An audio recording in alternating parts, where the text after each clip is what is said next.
আউযুবিল্লাহি মিনাশ শাইতানির রাজিম। আসসালামু আলাইকুম ওয়া রাহমাতুল্লাহি ওয়া বারাকাতুহু।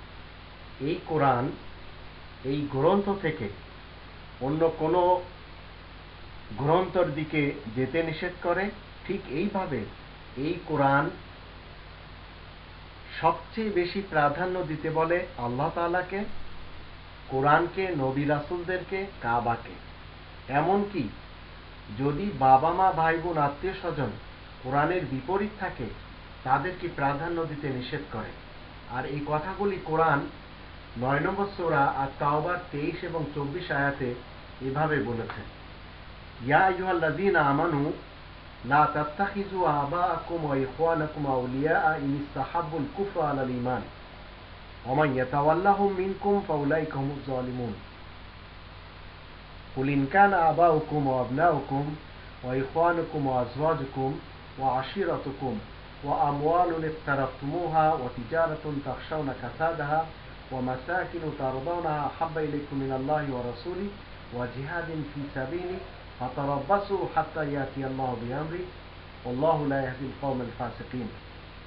আল্লাহ বলেন, তোমরা যারা ঈমান এনেছো শোনো, তোমরা নিজেদের পিতা ও পিতৃস্থানীয় ব্যক্তিবর্গ এবং ভাই বন্ধুদেরকে কখনো বন্ধু হিসেবে, আসল বন্ধু হিসেবে গ্রহণ করবে না যদি তারা ঈমানের তুলনায় আয়াত গোপন করাকে ভালোবাসে। আর তোমাদের মধ্যে যারা তাদের সঙ্গী হবে তারাই জালিম হবে, দুর্নীতিবাজ হয়ে যাবে। এ হচ্ছে আল্লাহ তাআলার মর্যাদা। কোরআন আমাদেরকে শিক্ষা দেয়।